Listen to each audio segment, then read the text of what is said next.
வாழ்க வளமுடன். கொளஞ்சியப்பர் கோயிலுக்கு வந்து சேர்ந்தாச்சு. பிராத வாபஸ் வாங்கக்கூடிய அந்த நேர்த்தி கடன் என்னென்ன அப்படின்றத கேட்டு தெரிஞ்சுக்கிட்டு அந்த ரெசிப்டையும் வாங்கிட்டு உட்காந்து ஃபில் பண்ண ஆரம்பிச்சிட்டோம். எங்கள் கூட வந்தவங்க எல்லாமே பிராது, அதாவது தன்னுடைய வேண்டுதல் என்ன அப்படின்றத கொளஞ்சியப்பருக்கு தெரிவிக்கக்கூடிய வகையில் புதுசாக வந்து எழுதிக்கிட்டு இருந்தாங்க.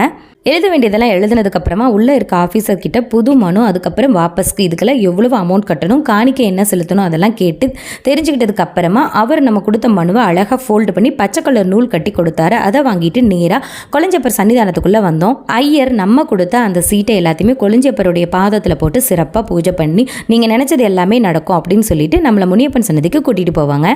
ஒவ்வொருத்தருடைய பேராக படித்து நம்ம எழுதியிருக்க அந்த சீட்டை கொடுப்பாங்க. எங்களுடைய இது வந்து பார்த்திங்கன்னா பிராத வாபஸ் வாங்குறது அப்படின்றதுனால இந்த மாதிரி கிழிச்சு அந்த இடத்துல போட்டுருங்கன்னு சொன்னாங்க. நாங்களும் போட்டுட்டோம். எங்க கூட வந்த மற்றவங்க எல்லாமே புதுசாக பிராதி எழுதி ஐயனுடைய சன்னிதானத்தில் கட்டியிருக்காங்க. கொளஞ்சியப்பருடைய அருளால் அவங்க நினைச்சது எல்லாமே, அவங்க எழுதுனது எல்லாமே நல்லபடியாக நடக்கட்டும். Thanks for